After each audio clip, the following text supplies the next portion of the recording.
the title Power and the People's Health, which is being hosted by the Menzies Centre for Health Governance at RegNet here at the Australian National University. My name is Jensen Sass, and I'm a research fellow here at RegNet and a convener of the seminar series at RegNet. Before we start formally, I'd like to acknowledge the traditional land holders of the land on which the ANU is based, and acknowledge their leaders past, present and emerging. We're on Ngunnawal and Ngambri country, but I know lots of you will be tuning in from other parts of Australia. To begin this seminar series, we're starting off with someone who doesn't need a whole lot of introduction for this audience, but Professor Sharon Friel is the Director of the Menzies Centre for Health Governance. She's a Fellow of the Australian Academy of Social Sciences, and she's recently become an ARC Laureate Fellow. So congratulations again to you, Sharon. The title for her talk today is Health Equity Power Analysis, is a Health Equity Power Analysis of Multi-Sectoral Policy. And as I see it, this marks a new focus in Sharon's work, and one that comes along with her laureate. Obviously, Professor Sharon Friel is very well known for the study of the social determinants of health outcomes, and in particular health equity. And there's a new current to her work, as I understand it, which is shifting to focus on power analysis and in particular the commercial drivers of health outcomes. So I think we're going to get a bit of a preview to that today. So I'm going to pass over to Sharon now, who will speak for about 30 minutes. I encourage you, if you have questions or points you'd like to make, please use the chat function, or better still, save your comments to the end, and let's all engage in a spirited conversation and discussion after the talk. Okay, over to you, Sharon. Thank you. Lovely, thanks, Jensen. And I also want to acknowledge the Ngunnawal and Ngambri people on whose lands I'm meeting today, and pay my respects to elders past and present. So let me do the technical thing of sharing the screen.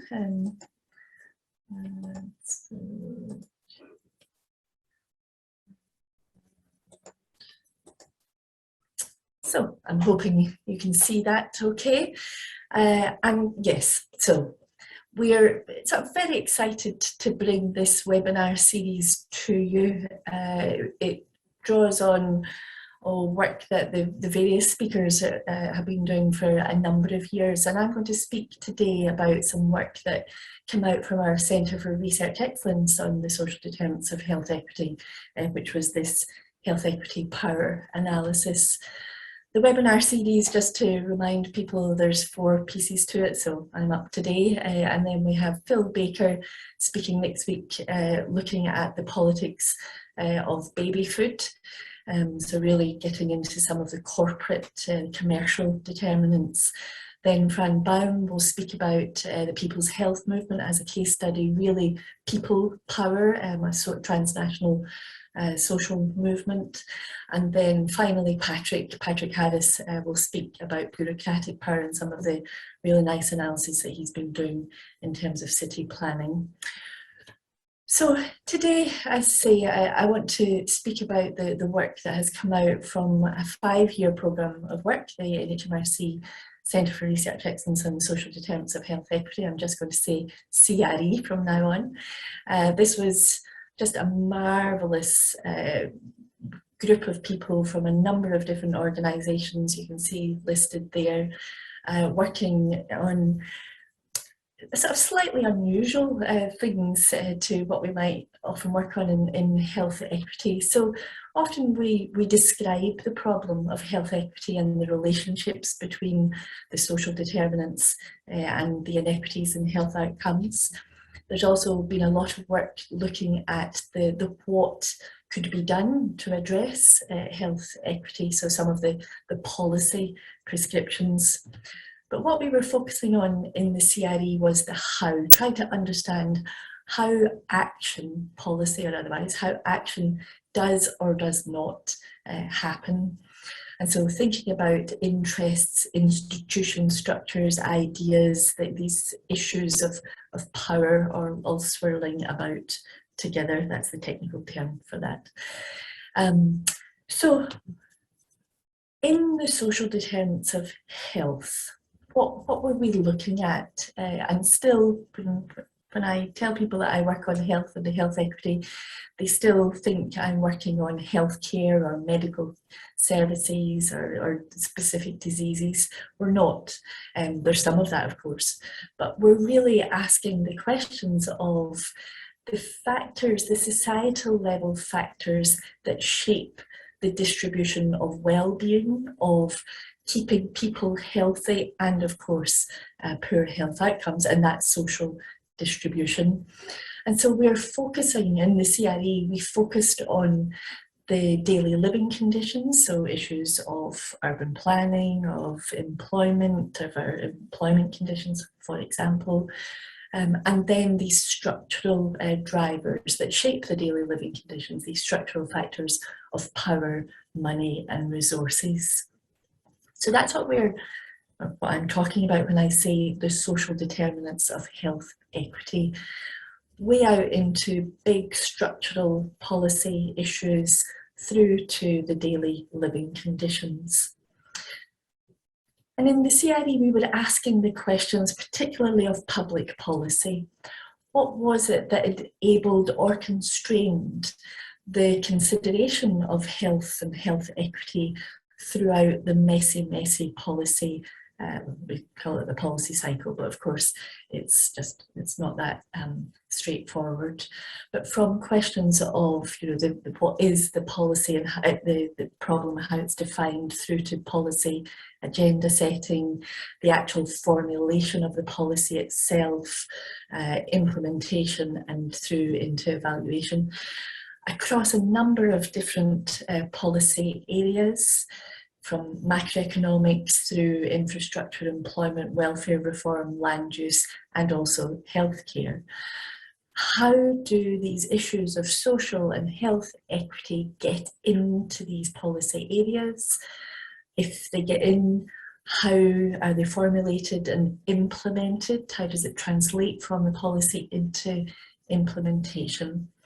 And our starting point really in the CRE was actually there's very little action that takes place that addresses the daily living conditions from a health equity perspective, and there's even less, almost nothing, in the structural drivers of health inequities up there in the sort of the power, the money and resources area.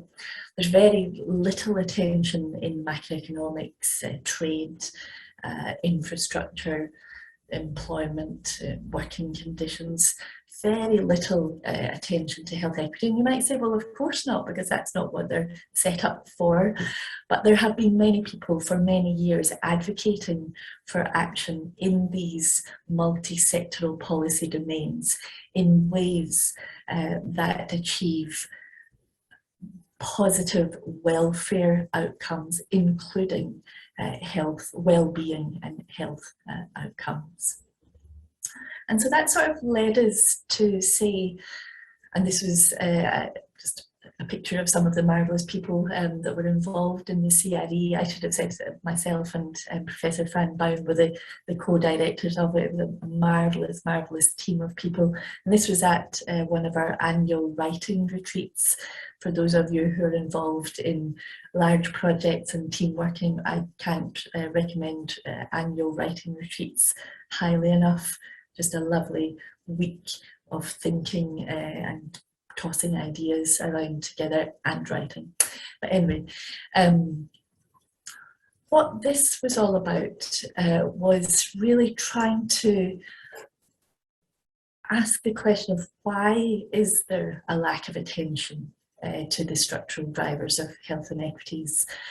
Is it because there are major power inequities within the policy systems that help maintain the status quo? So that our starting point was, well, these policies are actually not good for health and health equity, or they don't seem to be performing well for health or health equity. And so the status quo was being maintained, and in some instances actually getting worse. And so what we wanted to do was, part of one of the analysis that we wanted to do within the CRE was to unpack power, how it works, how it can be challenged, and have a much greater understanding of how to disrupt that status quo and how a policy agenda that addresses the social determinants of health equity could be advanced. So that was really what we were about within this analysis in the CRE. So what did we do? So the analysis is based, we did a number, it was all based on qualitative interviews across with politicians, with the bureaucrats in government, with business actors and with civil society actors, not-for-profit civil society actors, across those different policy domains that I've mentioned. And we had 7 policy case studies that I'll just tell you a little bit about. So, and you can see they're listed there on the screen. These are all, before I go into a little bit of the detail of them, these were all policies that really were in the remit of the federal government, except for the Western Sydney City deal that was, of course, much more local. But all of the others really lay within the remit of the federal government across, of course, different ministries. We were looking at some of these policies retrospectively, well, most of them actually retrospectively, trying to understand, and so it was covering quite a broad study period from 2000 through to 2019, and really trying to sort of understand how these policies came about and how they were implemented. So the Trans-Pacific Partnership Agreement, the TPP, that was a trade agreement, a regional trade agreement that was being negotiated between Australia and 15 other countries at the time when we started this. Of course, it's changed now. The National Broadband Network, the NBN, many of us are familiar with the joys of the NBN and its challenges, especially as we've been living in lockdown. But the NBN, that started in 2009, a national policy supposed to be about universal access to high-speed broadband. And that was sort of positioned as really helping to a nation-building investment to transform the Australian economy. That was how the NBN was set up. Paid parental leave. This was the first Australian, the first time this was legislated in Australia in 2009. And what the paid parental leave does is provide 18 weeks pay at minimum wage for primary caregivers on the birth of a child. So a very significant social policy. The Northern Territory Emergency Response, so this was introduced in 2007. And this was a suite of social and welfare reform measures, also including a military intervention into Aboriginal communities. And the NTER was framed as a response. How it positioned, or how it was positioned by government, was a response to the problem of child sexual abuse. Then the Western Sydney City deal. So this is a partnership by the feds, but with the New South Wales government and 8 local governments, and really all about leveraging infrastructure for economic growth in Western Sydney. Primary healthcare in Australia since '84, we've got the Medicare system providing subsidies in terms of access to primary healthcare services, and that really is primarily at the GP level, and the idea of with no or low out-of-pocket costs. And then the Closing the Gap strategy, and we focused on the health policies in the Closing the Gap, the wider suite of Closing the Gap strategies, and that had been introduced in 2008, with a whole suite of policies aimed at reducing inequalities in health, education and employment between Aboriginal and Torres Strait Islander peoples and non-Indigenous Australians. So you can see a very broad sweep of policy areas, and we wanted to really understand the power dynamics that were at play in the midst of all of these, the development and implementation of these policies. And what was it that was constraining or enabling the consideration of health? I'm talking about again, health inequities. I had a blank there.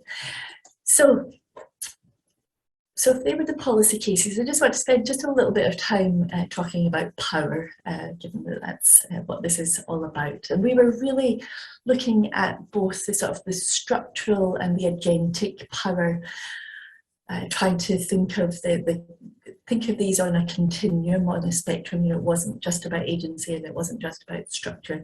This continuum with ideas of mediating in there, and so.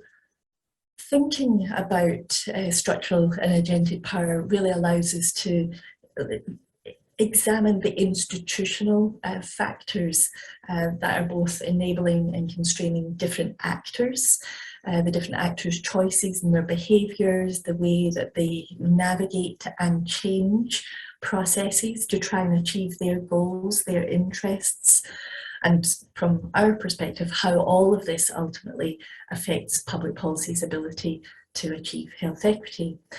And so we were examining power held and used by state, market and civil actors, power over, the sort of the idea of the domination, as well as power to, different sort of theoretical perspectives and power there. And of course, really teasing out issues of structural power within institutional norms and the rules and the processes of the public, of the policy systems. And then how ideas are diffused through these institutional processes, particularly in this instance through discourses. And so what we did was trying to think, how do we analyse that, those sort of 158 interviews, which were spread across these 7 policy cases. We created this health equity power framework. And what this does is it draws on a number of different power theories that were sort of embedded through Suri Moon's typology of power, which was incredibly helpful. And that's what's there in this left-hand side of the framework under types. And then with Gaventa's power cube, which is focusing more on the forms of power, the spaces and the levels. And by bringing together Moon's typology and Gaventa's sort of these other aspects of power, we're able to see the kind of the interaction between them, which we thought was going to be helpful. How the different, allowing us to tease out how the different actors pursue their interests, using a whole variety of different types of power in different ways and in different places.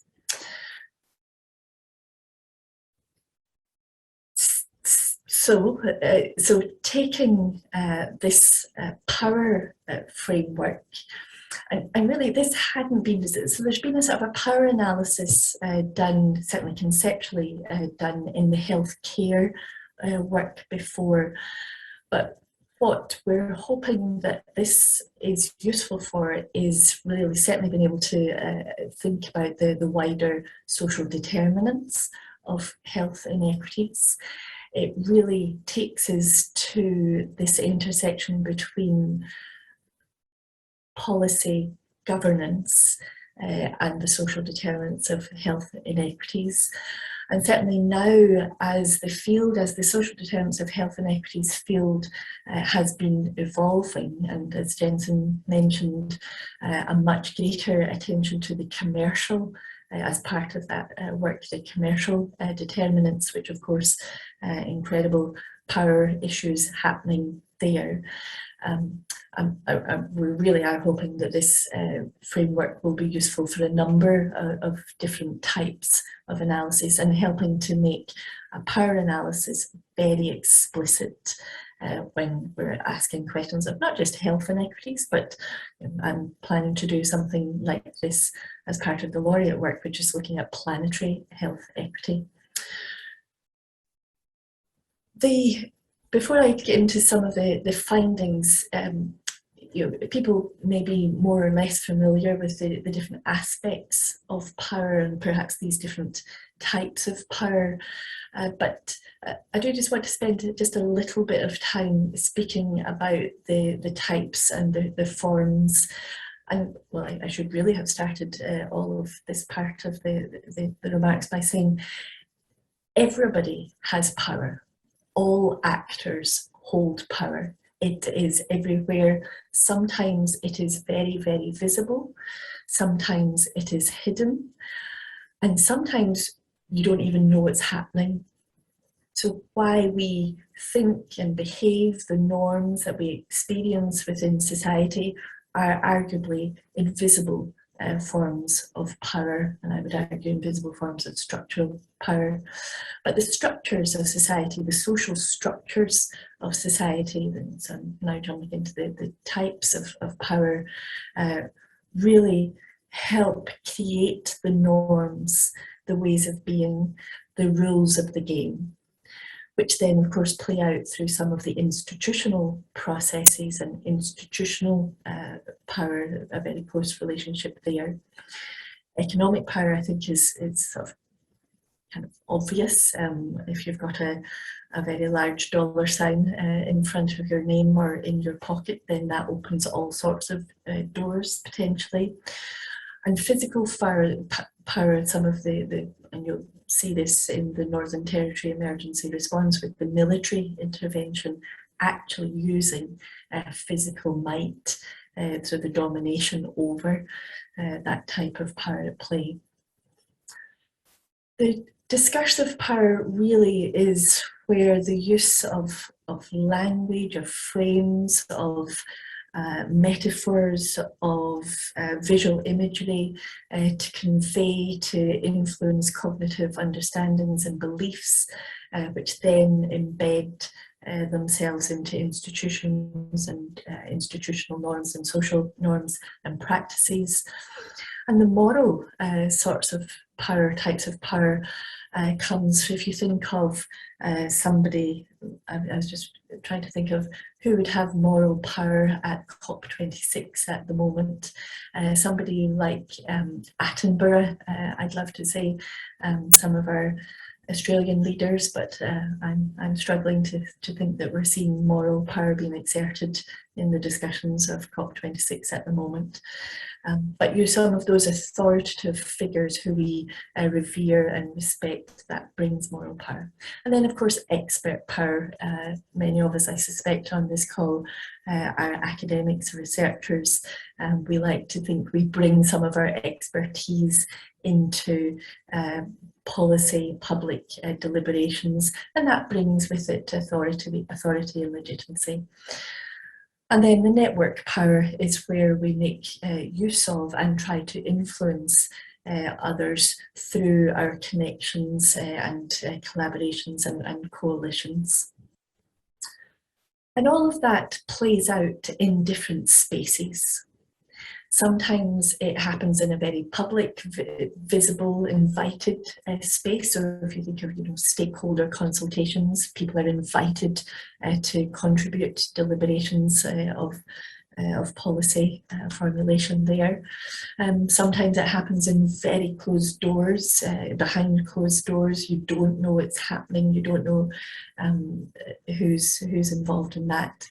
But then, of course, others claim a space. They create, they agitate, they work around those closed spaces to actually create a space to have a deliberation, discussion about a policy idea and an initiative.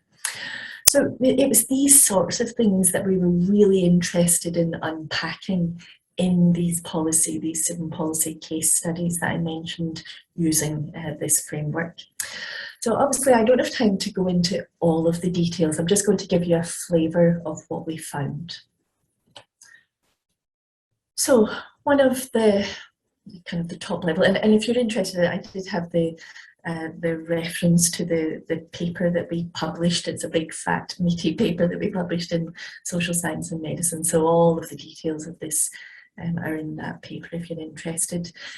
But really the importance, what we found was the sort of the socially created rules and mandates that are associated with, with capitalism, with neoliberalism, with sexism, with racism, colonization, and then biomedicalism. We observed them, and I'll just show you some quotes just to illustrate these observations. These were observed, these are incredible structural power shaping the rules of the game and the mandates, and particularly of the government actors, to guide, constrain, arguably the policy decision makers' choices, setting the expectations of what could or couldn't be in policy, setting the expectations of who has a voice in the shaping of policy, and really how that all was observed playing out was through the ideologies of the different actors, the behaviours, the openness to discussion, and the ways, the discourse, and particularly the ways of framing the discussion around issues that matter for health equity across these different actors. And of course playing out in a number of very closed institutional spaces. But there were some this is all going to sound very negative to begin with, don't worry, I'm going to get to some of the ways that that power was disrupted. But that was very prominent across the cases. So just to give you a little illustration of this. So here's a quote from Trade Union. This is to do with the Trans-Pacific Partnership Agreement, the trade agreement. And really, I think what the quote here is showing how the structures of capitalism, of neoliberalism, really privileging the market in trade agreements. Trade officials, we also heard saying that the trade agreements were for industry. It's not what's in that quote there, but that's what the trade officials were saying. And so that tells us something about that invisible power of industry, where it's sort of invisible structural power of the industry really influencing the government negotiators working for industry outcomes. So we see some of that sentiment being reflected also in this quote from the trade union. Another illustration, this is from the paid parental leave that I mentioned. I think this is a cracker of a quote. But here, I think what this is reflecting is, again, this invisible structural impediment to the introduction. We were trying to understand how the paid parental leave policy came to be, how it managed to get created. But what we were observing really was this invisible, the invisible power of a very long-term gendered welfare state in Australia. And then another example, and this is to do with the primary healthcare case study and interviews with an NGO. And what we've got being reflected here is again, structural power and invisible structural power really been enabled by expert power, the expert power of the medical community, and arguably limiting the view of health to being sort of that individual biomedical view of health. And so health becomes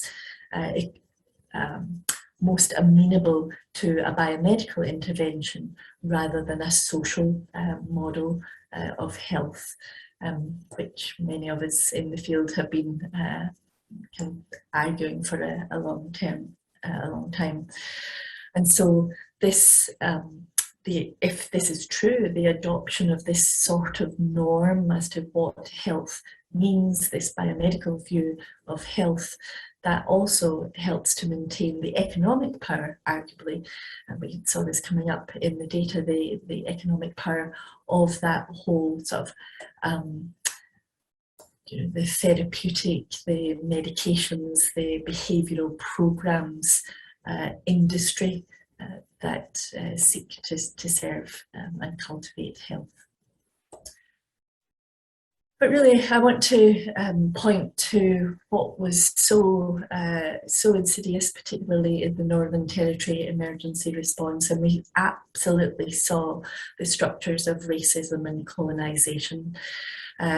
Look at this quote from a politician, just really the idea, being blatant about the ideology that was being expressed through the NTER.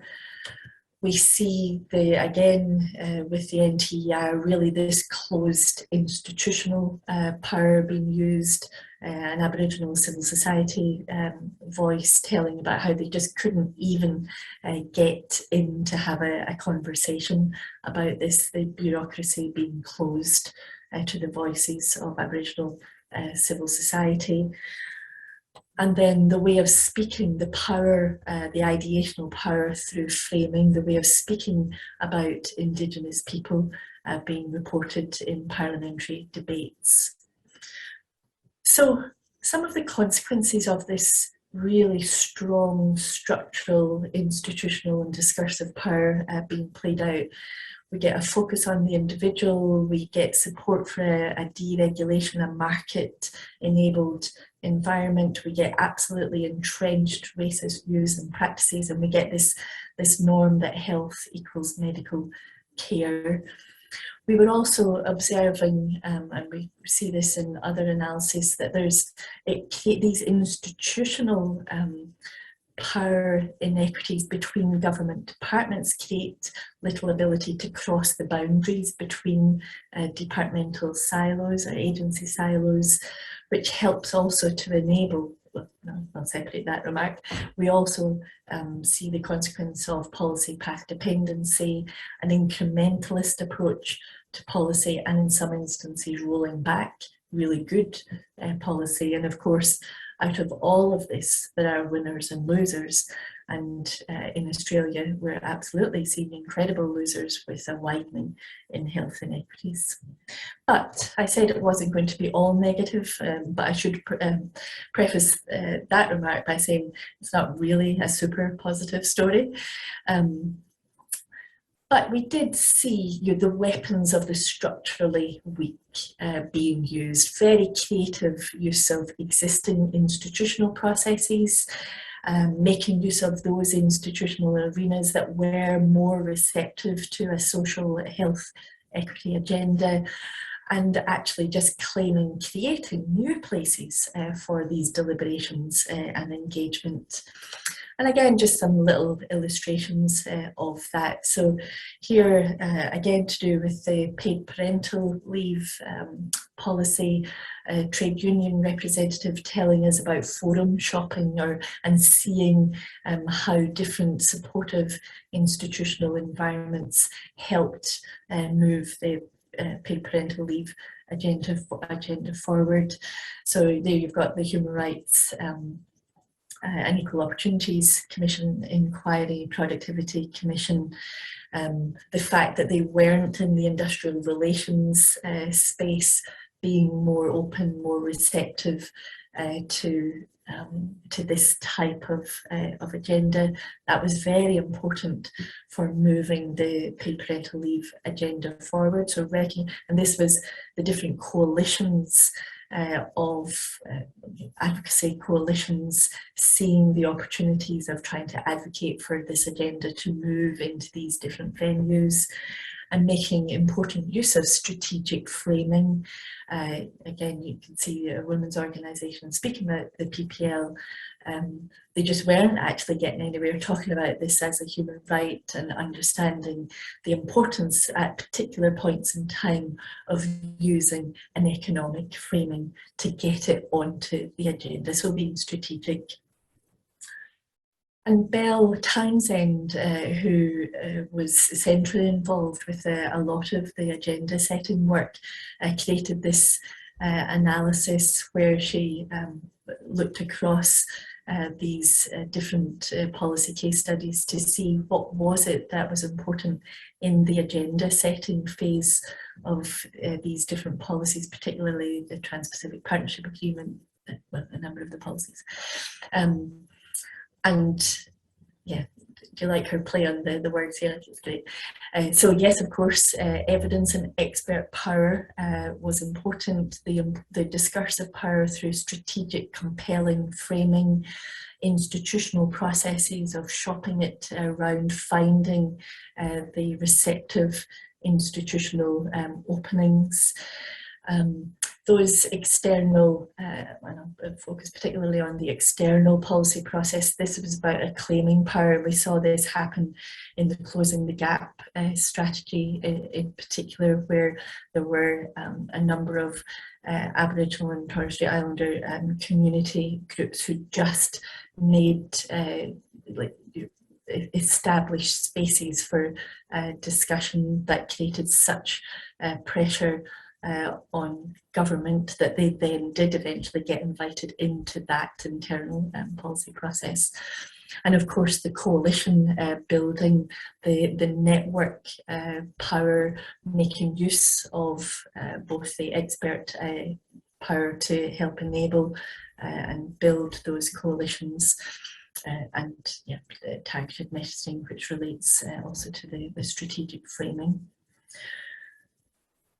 So if I was to, so that's really just a flavour of some of the analysis that we did across these policy cases to try and see the different dynamics of power, the different types of power, how these types of power, where they were playing out, whether they were visible or not.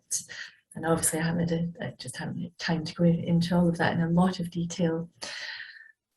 But what the key messages I think might be is, one, to remind us that public policy really matters for health equity. It creates and it distributes the resources. It shapes our working environment, our working conditions. It shapes our exposure to things that are good or bad for our health, whether that's access to pharmaceuticals, medical services, food, water, a whole variety of daily living conditions, shaped by some of these big structural type drivers, policies like trade, like infrastructure, social policy, really important.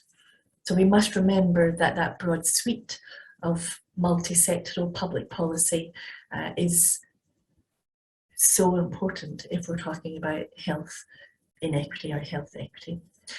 And what the use of this health equity power framework, I'm spooking the framework obviously, but what the use of this framework does is help us reveal power inequities across these policy systems. And this was a very deliberate focus on government and government policy. You'll hear from others in the webinar series about different power in different ways. But what this analysis tells us is, and what we of course have seen through COVID-19, is that state, and particularly government, has all of the power that it needs to act in favour of health equity. But most of the time, that power just remains latent. And I hope some of my remarks and the illustration of some of the data tells us why that is the case. And so if we are wanting to do something about health inequities in Australia and globally, and of course this can be between countries, not just within countries, if we're talking about what's happening at the global level as well, then we've got to recognise that this is well, the way we describe it is a power-saturated long game. So I hope that's provoked some thoughts, some interest. Hopefully we'll have time now for plenty of discussion. Just to remind you about the remainder of the webinar series, if you're interested in some of these ideas of different types of power, expressions of power by different actors in different spaces, that's what colleagues are going to be speaking about over the next few Thursdays in November. So please do sign up and join us. So thank you very much, and yeah, look forward to lots of discussion now, hopefully. Yeah, thanks a lot for that, Sharon. And I invite you to share questions that you may have. The chat function's there too. Just as a few initial reactions to what you've set out, Sharon. I mean, I think this is an enormously ambitious project that you've undertaken, and one that can have obviously big contributions in different fields. And in the study of health equity, I think our audience members will appreciate what those contributions are. But to broaden this out, I think this also has contributions to the study of policy governance more generally. And one of the reasons for that, and as someone who's spent a lot of time hanging around political scientists, you know, one of the odd things about political science is that it often doesn't involve much study of power, and it's really counterintuitive because you think that politics is affect the way that we handle power relations, and for you know, there's a literature on a more theoretical and conceptual literature on power, which is very rich. But in terms of empirical studies of power in political science, there aren't that many of them. And in a sense, it's a sort of self-imposed blindness that explains this. And political scientists have said, well, you know, we can't figure out how to come up with good quantitative measures of power, and there aren't existing databases that we can draw from. And this seems too difficult to sort of nail down. And I think, you know, what this framework offers and what this research project is an exemplar, it exemplifies, you know, is a way that you can do this. And part of the reason I think that it's been possible is because of the use of large research teams within public health, and the way that you've been able to mobilize, you know, a number of people at once, you know, to do this work, which is very important, because I think in the study of power relations, you know, you've identified a number of different types of power and the different forms they take, and understanding the different types of power requires insights from people with different kinds of knowledge and different kinds of expertise, and you need to be able to bring them together, especially when you're studying across different policy areas. And just by way of example, to understand the way that outcomes are achieved by way of expertise often requires very fine-grained understanding of how expertise can be mobilized in such a way that what's being achieved, and as you put it, is actually is hidden or even invisible to most people, and certainly to the people that expertise eventually affects. But the lesson there is, I think, also an interesting one, which is to say that power is understood, but people who wield power and who generate the kinds of outcomes they want, they know what's happening organizationally, and they do know how they're using expertise. And that's why developing this contextual knowledge by using qualitative interviews is so important. So I think there's great lessons to be had from the approach that you've taken. I'd invite other people to to raise questions here. But I was curious about the degree to which, Sharon, you were able to observe similar mechanisms or processes operating across the different policy domains, and whether you thought that they were somehow reflective of the way of sort of national policy settings in Australia, or the structure of government, or the degree to which you observed quite different dynamics, just depending on the kinds of players who are attracted to a particular policy process. Thanks. Lovely, thanks, Jensen. Yeah, I really, isn't it lovely your remarks about in political science, you know, the sort of lack of attention to power, and actually it was sort of part of a conversation with Susan Sell way back, who was saying to me, we're missing the macro in political science, and that sort of started some of that discussion. So thank you. I suppose partly it's important to remember, so these different policy case studies that we looked at, they were within a time period of, well, the sort of government did change over that time period. It wasn't the same type of government. But I think it'd be fair to say that the sort of Australian politics of that time, it was very much of the kind of the global type, well, still is of course, of kind of, it's a neoliberal setting. It was very much and remains very much sort of policy incrementalism. The politics were, well, we saw incredibly racist politics of the time, with a media that was incredibly racist. So we had the Murdoch media that was fueling sentiments of racism, as well as the sentiments, really strong sentiments around a very kind of individualized approach. So in some respects, it wasn't awfully surprising that we saw similarities across these policies. It was certainly in the policy, the trade, the infrastructure of the NBN, of paid parental leave. These are, they sort of are evoking the same types of, the same sort of ideas of economic growth, of investment into society for economic purposes. So that wasn't particularly surprising. I don't think that was particularly surprising. What was so revealing was the different ways in which the different coalitions were created, to how, whether that was within the paid parental leave, coalitions, the trade unions, the women's movement. Health didn't really feature particularly strong. It did a little bit at the start, but not so much, and how that waxed and waned. And there's real lessons for, certainly for people in health. It doesn't always have to be about health. You can get to incredible outcomes without it being all about a health argument per se.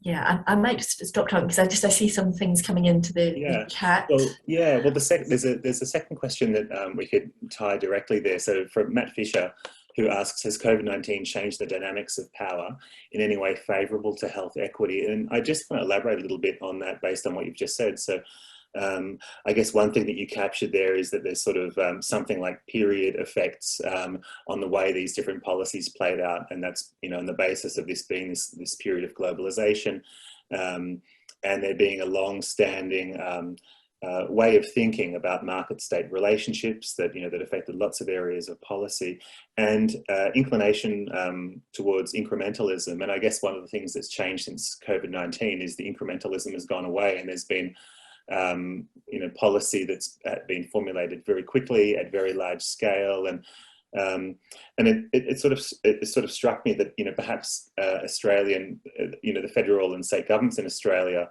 have rediscovered the power that they have, and have been operating under conditions when they could use resources in ways they didn't previously dare to do. So just as a starter for that question. Absolutely. Hasn't COVID shown us that if government wants to act, it can act? Of course, government wasn't acting in COVID. It wasn't acting from a health equity perspective. It was acting in order to ensure economic recovery in some respects, but it can do it if it wants to do it. However, we are seeing a rollback in some of those very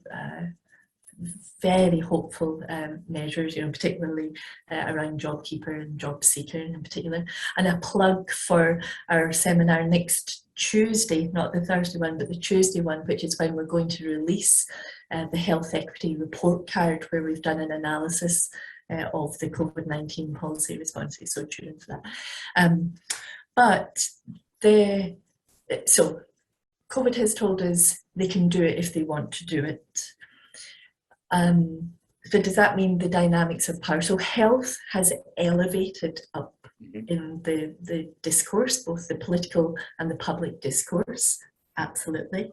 Health equity and the social determinants of health equity are now completely visible to people in a way that perhaps mightn't have been understood before. And I will just note a comment from Suzanne around people living with disabilities, where that has absolutely, COVID response has absolutely demonstrated the inequities and the inequities in voice in the deliberations around COVID-19 policy responses, and how people with disability and others who should have been at that table were not at that table. But so right now, if health is elevated, but I would like us to say, how do we now understand health? Given everything that we're talking about in terms of vaccines, given everything around COVID, this infectious disease, my worry is the norm, the idea of health becomes that biomedical notion again, or reinforces or amplifies that view of health. So whilst on one hand the possibilities for action on social determinants of health equity has been phenomenal, what we understand health to be going forward, I do worry that it will be captured again as a biomedical issue. So we will see. So if you are interested in social and health equity, now is the time to, the coalitions, the voices, the movements, the sorts of things that Fran particularly will speak about when we speak about the People's Health Movement in a couple of weeks. Those coalitions really keeping attention to the social factors that affect our health and well-being becomes really, really important, because there is a window, this is a window to recalibrate that focus, which I think is what Matt's question is all about. Yeah, it's very interesting. The I guess the way that COVID-19 has brought to the forefront the concept of resilience and different applications of the idea of resilience in policy circles, and in the way that you're describing here with vaccines. Well, one approach is to say that we have greater resilience to the degree we have more domestic industry, we have more domestic capacity to produce vaccines. But of course, a different way of approaching that is to think about the resilience that's born by the fact that people have access to housing and more basic necessities, which may actually play a really important role in explaining the Australian public's response and preparedness to follow government directives during this period. Yeah, there's a couple of other really good points that have come up here, and I hope we can capture some of them. I just saw something here from Hope Johnson, and I'll just if you haven't read it, I'll just summarise what she's just asking about the way that different government departments and different actors responded to the very fact that you were framing their policies in terms of health equity outcomes, and how warm or cool they were perhaps to the very idea of doing that when they may view their policies as completely irrelevant to health.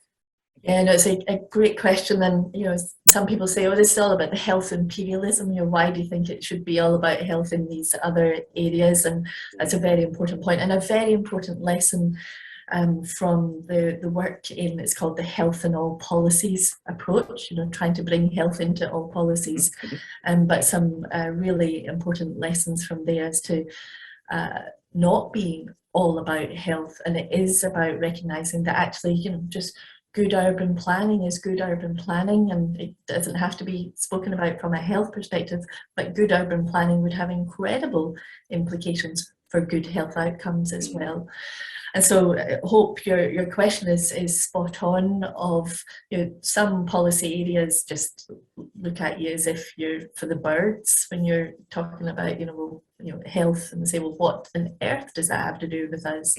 And so you're going into those discussions not leading with a health frame, because often the immediate understanding of health is that healthcare or disease, or so that's not the opening gambit. But also just some policy areas are so diametrically opposed, and I would say trade is one of those. Trade and investment is one of those areas where actually just the goals of trade and investment really run counter often, not always, but often to health and health equity goals. But from the data collection perspective, of course, that's all kept completely neutral. We would never go in with that. Yeah, I mean, I was just curious on the Trans-Pacific Partnership, the degree to which, and whether this happens, you know, in the case of trade agreements, anyway, whether there is actually any kind of systematic health analysis, whether that's part of the policy process at present, or this is a very naive observer of the area, because some degree of environmental analysis, I understand, takes place and can be a basis for negotiations. But yeah, perhaps there's an analogy there, an analogy of how that could be done. Yeah, and we've advocated for that for a long time, and it's not. But there have been some, and there were some important developments with the TPP around a kind of a carve out for tobacco control, and then also, of course, access to medicines. So incremental sort of public health positive developments, and that's good. Yeah. I mean, there's a number of other questions that we've got coming in here. I just wonder if there's one that we can tackle in these last moments.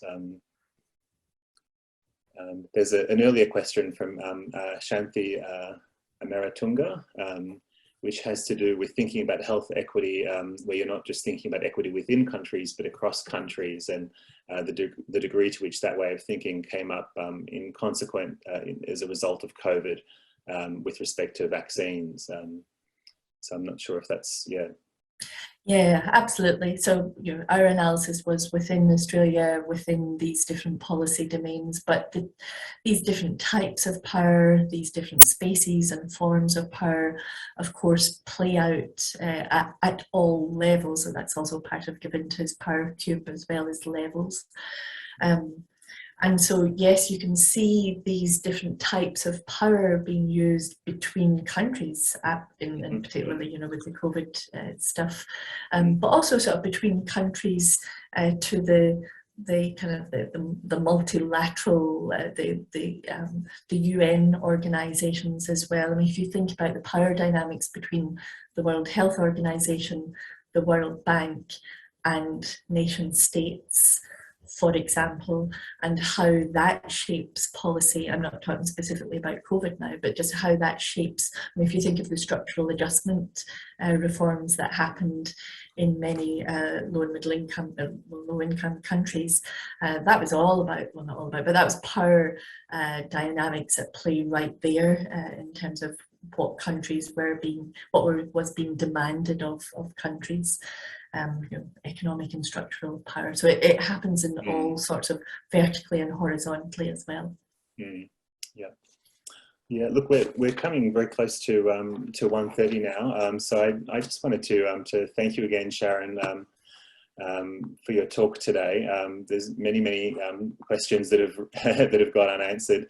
But I found the framework itself to be illuminating, and I'm very interested in this team-based approach to the study of power's influence on policy processes. I think that's an extremely valuable contribution. I think we can probably wrap up, but look forward to next week's webinar, where perhaps we can keep some of these conversations going. Exactly. Thank you, Jensen. And please do tune in. Many of these sorts of issues will be discussed over the next few weeks. So thanks, everybody.